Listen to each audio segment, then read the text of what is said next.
Welcome back. Okay, so in this lesson, we're going to talk about tokens. At a very high level, you can think of tokens as words, but that's just meant to help you understand it at a high level. There's a lot more to it than that. Tokens are the way that an LLM like GPT understands and speaks. You use words, GPT uses tokens. Importantly, though, each word is not a token. These LLMs break down words into smaller pieces, and those are the tokens. OpenAI says that one token is equal to about 0.75 words. But that's a rough number, and it's going to be different for each model. But it's a great guideline for us to use, so remember that. One token equals 0.75 words. Now, this is going to be really cool. Let's see how these words are actually broken down into tokens. Here we have the tokenizer. This is a tool provided by OpenAI that actually shows you how the GPT-3 model breaks down words into tokens. So let's start with a sentence here. She sells seashells by the seashore.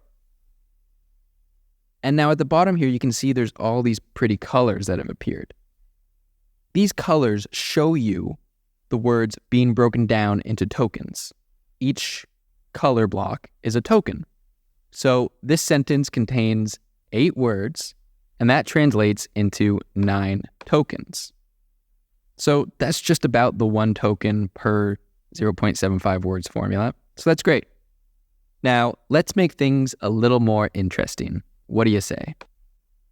I'm excited to learn about prompt engineering. Also, I like pickles. That's true. I do like pickles. So down here with the tokens, there's a few interesting things that I want you to notice. First, it's interesting to see that the tokens actually often include the space in front of the word. So the token for the word excited actually includes a space in front of it.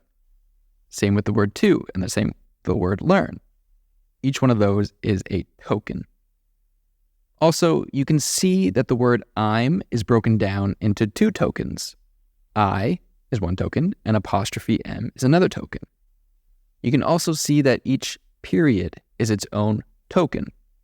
And lastly, the word pickles is broken down into 2 tokens, pick and ulls.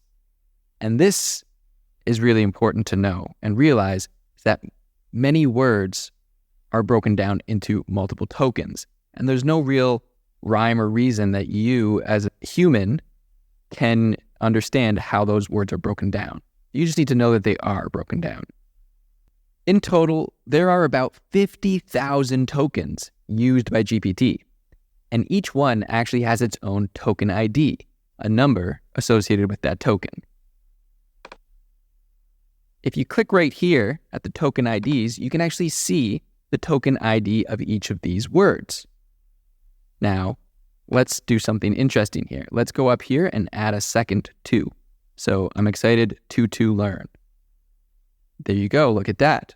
We have 284 appear twice. So 284 is the token ID for the word to. Now let's do something even more interesting.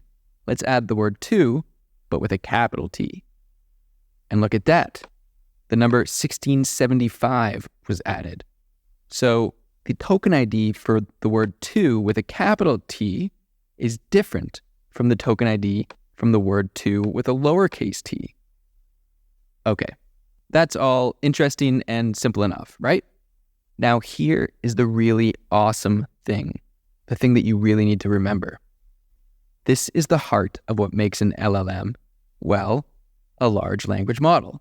When you ask an LLM like GPT a question, what it's doing is breaking down your words into tokens. And then it's using a lot of fancy math and computer science to determine the sequence of tokens that are most statistically probable to follow your tokens based on what it learned in its training data. That's why some people call ChatGPT a word guessing machine. And to some degree, they're right. At its core, that's really what an LLM is doing. But really, when you think about it, at a very fundamental level, when you're speaking, is that all you're really doing as well? Whoa. Okay. Let's not go down that rabbit hole just yet. In the next lesson, we'll see how this word guessing works in action. I'll see you there.